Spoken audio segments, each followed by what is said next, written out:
This is Rebel Mom Boss, the podcast for scrappy, rebellious moms who are making things happen while raising their babies. My name is Robin Flynn, a scrappy, rebellious mom myself, and the founder and managing director of Robin Flynn Media. I'm also a mom to a beautiful toddler named Peyton. We do things a little bit differently here, so buckle up and welcome to the rebellion. So we've all heard the saying, you are what you eat. But if that were true for moms, that would make us all, the crusts off of our kids' sandwiches? Our nutrition tends to come from surviving on coffee that we've reheated 4 or 5 times, whatever leftovers our toddlers refuse to eat. So today on Rebel Mom Boss, I thought it would be really fun to bring in somebody who could help us maybe switch things up a little bit. So I'm thrilled to welcome Lindsay Pleskot. She's a registered dietitian, recipe developer, and fellow mom. She's also the author of The Feel Good Meal Plan, a cookbook that is packed with over 100 healthy, delicious recipes that your family will love. So let's welcome Lindsay into the rebellion. Hey, Lindsay, thanks for being here. Hi, thank you so much for having me. I follow you on Instagram, and I have for a while. I have to say, fangirling a little bit because I'm obsessed with your content. And I was so excited to get you on the podcast because I think for a lot of moms, especially moms of toddlers, that is a very challenging period of life. It can be really hard to prioritize our own nutrition and making sure that our kids are getting nutritious food in their bellies and they're not subsisting on, fruit snacks and Cheetos. So, what was sort of the inspiration for you for this book? Because when I saw it show up on my doorstep, I was so excited because I was like, oh my God, I'm going to make all these amazing meals. Yeah, honestly, so my interest in meal prep and meal planning actually started when I was working in my private practice as a dietitian. And by far the biggest request I got from people was for meal plans. And when I first started, I was kind of against the idea of meal plans. So I sort of have an intuitive eating lens that I practice and teach my clients, where I think it's really important to kind of learn to understand your body, your cues, what feels good to you, what hunger and fullness actually feels like. So I thought, giving a prescriptive meal plan, how is this actually going to help anyone? But what I learned was that, people wanted to learn about the nutrition, but they just didn't have time to scroll through Pinterest and look on Google and, come up with all of the recipes and ideas to implement what we were practicing. So I finally gave in and I created something, the other big challenge I was seeing for people was that lack of time. Like you said, as a fellow toddler mom, that time becomes even more precious. But for anyone really, we don't even have the time or necessarily want to be spending all the time in the kitchen. So I created this meal prep method called the 3-2-1 method, which kind of unlike what we might often see with meal prep, like eating the same broccoli, chicken, and rice for 5 days a week. I knew that I didn't want that and that I didn't want to force other people to eat that. So I really leaned into this idea of ingredient prep.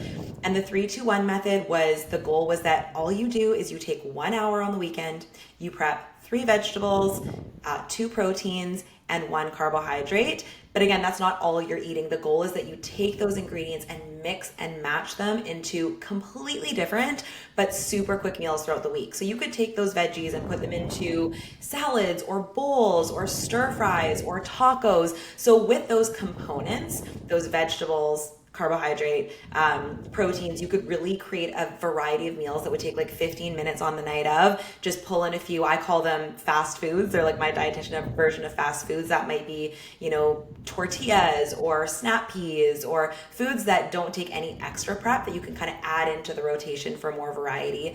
So my editor, Rachel, actually found me through those 3-2-1 meal plans. Those were on my site. I was doing, during the pandemic, I was doing a lot of like meal prep hacks on Instagram, and she just approached asking, have you ever thought about writing a cookbook?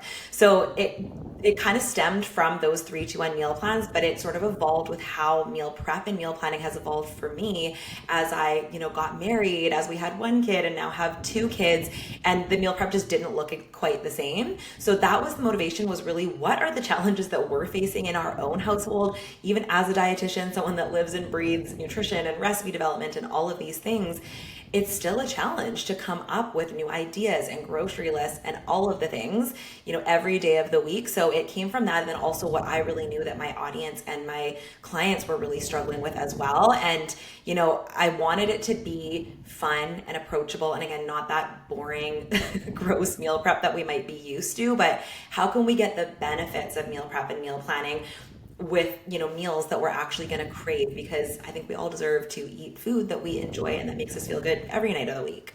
For sure. I love the 3-2-1 method Mm-hmm. because, like you said, I have no desire on a Sunday to cook a week's worth of No, meals. absolutely not. And like, how good are they really going to be by like Wednesday, right? Exactly. Especially if there's meat involved. I Right. don't know how much I'm going to want to eat past that point. But I love Yeah. the idea. It's so easy to just make a few items, and it's more. I find for snack food, for example, for vegetables, if I have to go into the fridge and cut up my bell pepper and cut up my carrots, Yeah.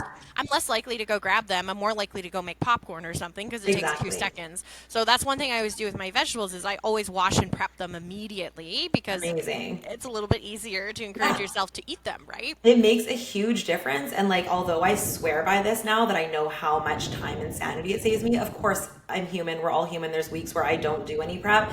And I notice that exactly like you said, veggies are one of the first things to go because they do take a lot of time to get the cutting board out, to wash them, to cut them up, to clean that up. Whereas when you're batching something, it doesn't take double or triple the time to get double or triple the output, right? While you're already doing it, it might take like 10% more time. And like you said, when it's there and ready to grab and go, and I notice with my kids too, like if I have vegetables sitting out while I'm prepping dinner, they're going to start picking at it, right? Like anything that's out, they're going to start picking at it. They're going to start eating it. So it's a way to get them, eating more vegetables, exploring new foods without that pressure of having it on their plate, asking them to have another bite. It kind of allows them to explore that themselves as well. Let's talk about that pressure because there's Yeah. so many different, schools of thought when it comes to getting kids to eat.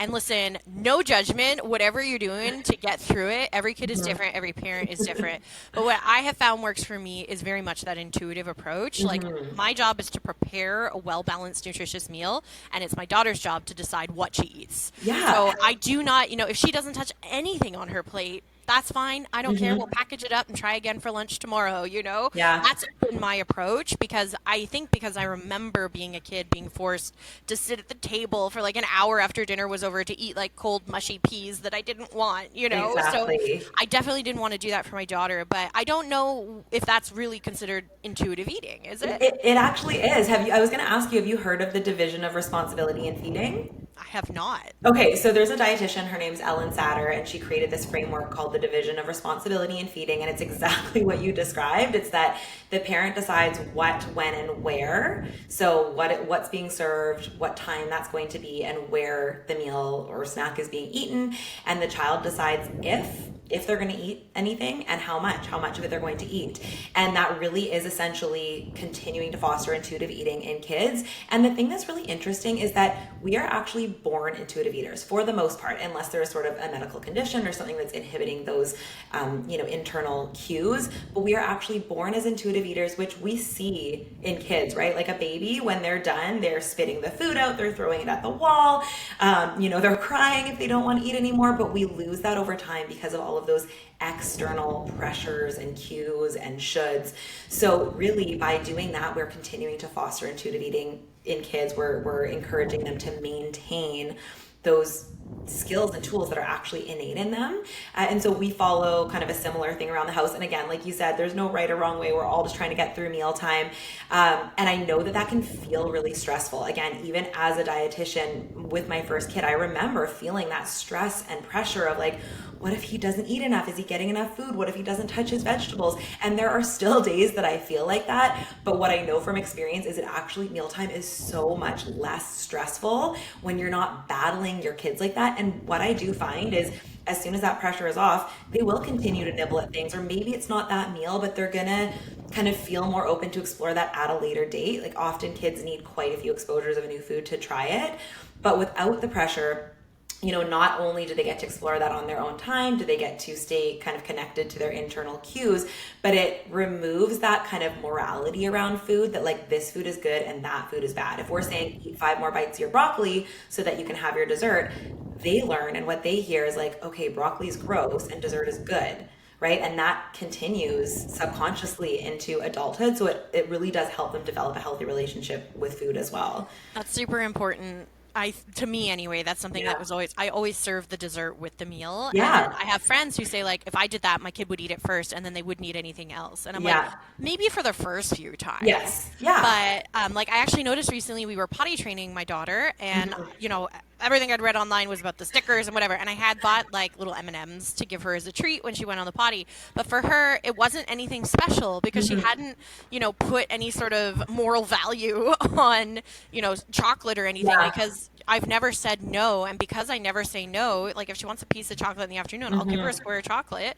But Yeah. it's not anything special. So what ends up happening is she does ask for fruit or vegetables and stuff because it's not, I've taken away that magical Right. power that chocolate has for so many of us, Exactly. right? Like food's just kind of neutral, right? So it's like if, they're more likely to notice, okay, that like juicy, delicious fruit is going to taste good. That's what I'm going to ask for. And of course, they're kids, they're humans. We all are going to crave some of those, sweets or chocolate or whatever it is from time to time, but it also makes it easier to connect with and listen to body cues. So what you'll notice too is that it's like, okay, I'm done now, and maybe it's eating half of it. And again, kids, there are going to be times too where they overdo it and they have a stomach ache, but that's also good feedback for them that like, okay, yeah, maybe that amount didn't feel good in my body, right? Yeah, we have to give them a little bit more credit when it comes Absolutely. to listening to their own bodies, and especially I find kids have so little control over their lives, Yeah. right? So Yeah. if I've always been someone, if my daughter asks for the green plate, she gets the green plate because that's the only thing in her life she I has love control that. over. Totally. That's a big deal to them. It is. And like I always explain to my husband, I'm like, you might not think it's a big deal, but Yeah. like she's not voting in an election or paying the mortgage. Like that is Right. the biggest deal in the world for her. Absolutely. And And do you think it really, makes a difference for kids? Like stuff like that? If you serve it on the wrong color plate, they're just not going to eat it? yeah, yeah, exactly. It's like got to pick and choose those battles. Yeah, absolutely. So I want to talk about the book too, because I absolutely love this book. First of all, it's gorgeous, Thank you. which is great. And it's also what I found, it's very easy. And that's what I crave as a Yes. mom. Like I'm a working mom. I work 6 days a week. I also take care of my child, obviously. And I just want easy. And I love that this is so, so easy. I'm So so glad. That was the entire goal of the book. exactly. And I also like that there's variety. Yeah. That's something.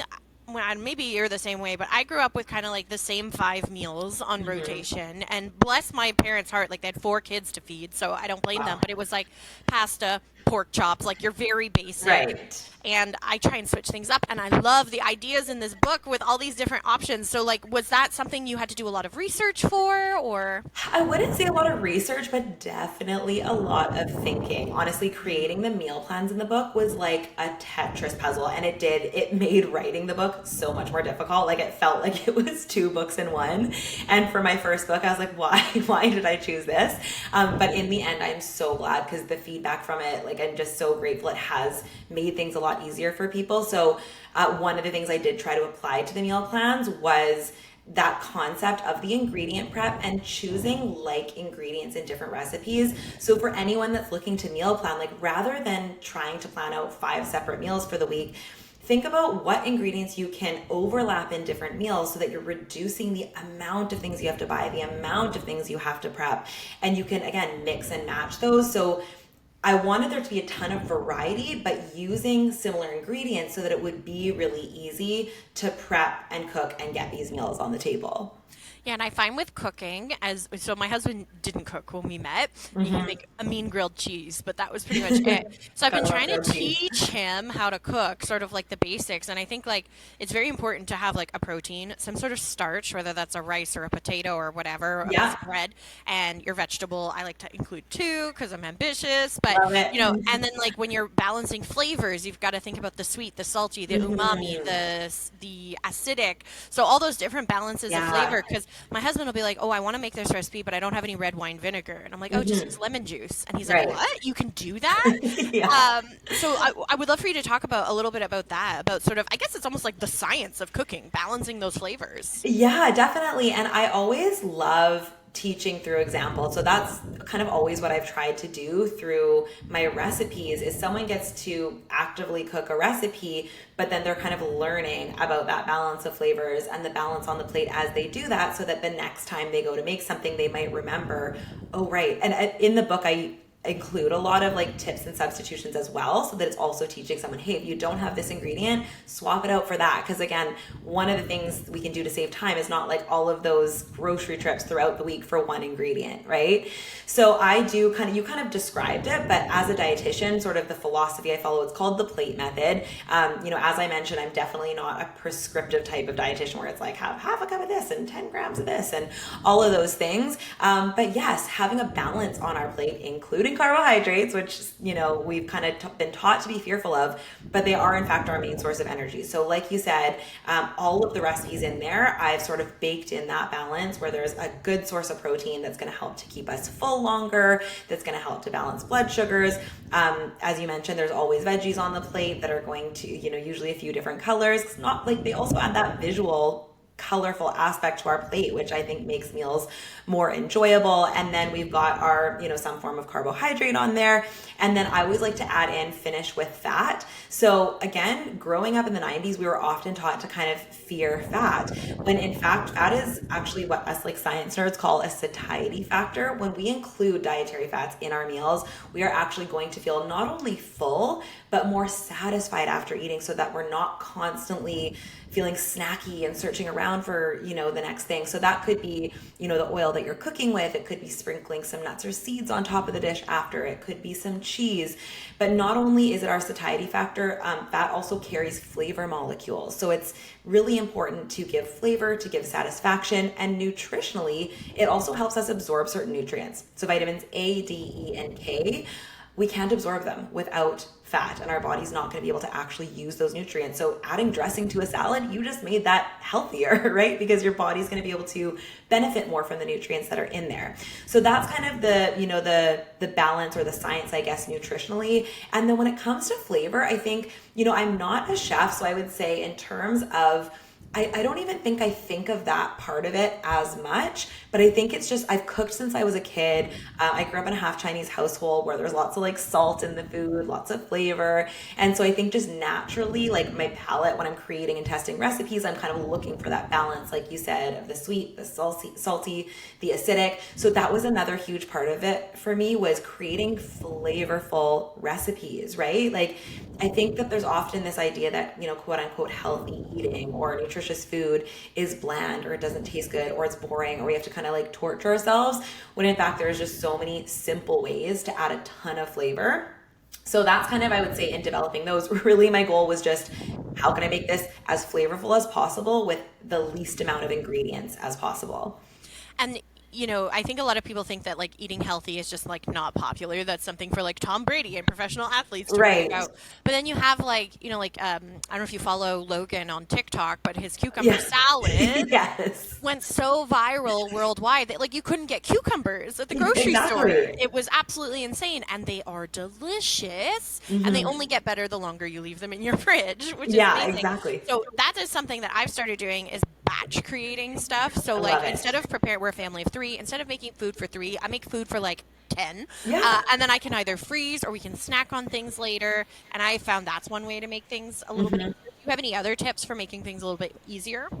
Yeah, so definitely batching. Like I'm all about working smarter, not harder. And so if you're in the kitchen, make use of the time that's in there. So, if you are maybe it's Sunday night and you're making like a nice big pasta dinner, while that sauce is simmering, use that time to wash and cut up those veggies, to again get some rice or quinoa cooking, to marinate some of the protein that you have. So my preference is to take like 1 maximum 2 hours on Sunday. Again, I don't always feel like it, but I know that it's going to save me so much more time during the week. Like 1 to 2 hours on Sunday is going to probably save me 5 to 7 hours throughout the week of not starting from scratch, of not going out to the grocery store. And I think what we often forget about batch prepping food also batches the cleanup. So you're only cleaning up once. If you've prepared veggies or protein for 5 days of the week, you're only cleaning up once instead of cleaning up 5 times. So I would say that those are kind of some of the tips. And then when it comes to meal prep and meal planning,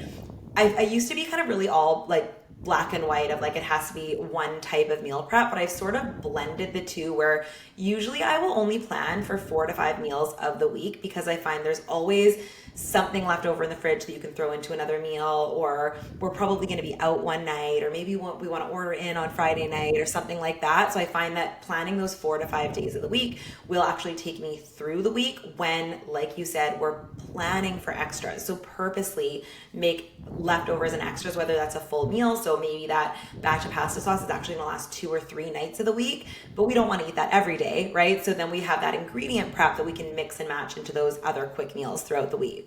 Yeah, I love making pasta sauce because you have pasta the first day and then you can turn it into a chili the next day. And Totally. Yes, and repurposing leftovers. That's also a huge one. Like this week on, I think it was on Monday night, I cooked up some chicken. We did like a chicken Caesar. And then I had also prepped some rice because I knew we were going to be having some salmon bowls later in the week. So the chicken Caesar didn't really work for my 3-year-old kid. So she just had some of that chicken on rice. Tonight, I'm going to be making it into quesadillas for them. It could also be thrown into a stir fry later in the week. But again, I'm not getting the cutting board out, cutting up the raw chicken, having to wash that, having to cook it every single night of the week, right? Which easily saves you 20, 30 minutes every single night that you're using it.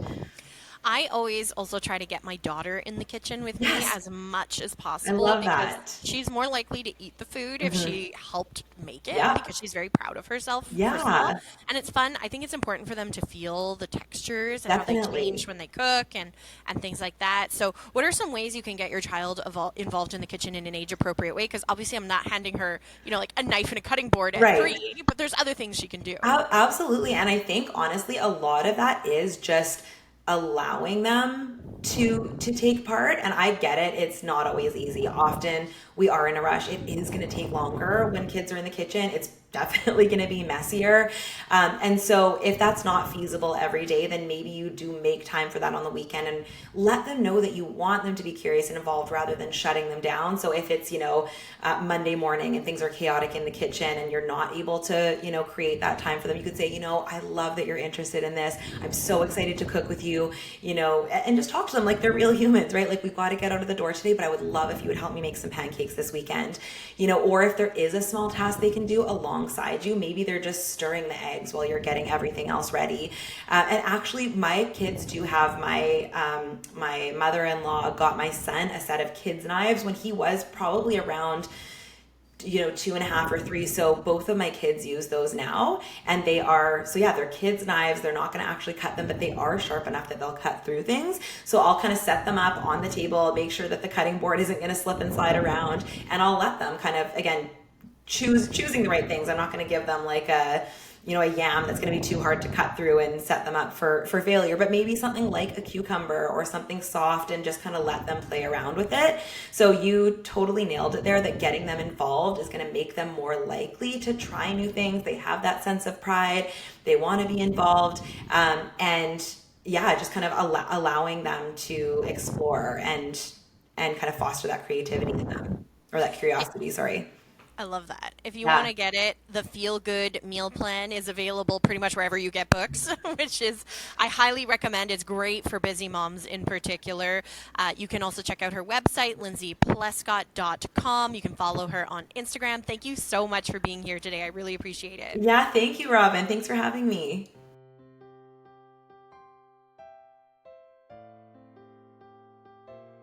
If you like what you heard today, make sure you follow and subscribe to Rebel Mom Boss with Robin Flynn wherever you get your podcasts. Oh, and make sure to leave a review because that's how other moms will find the podcast too. Until next week.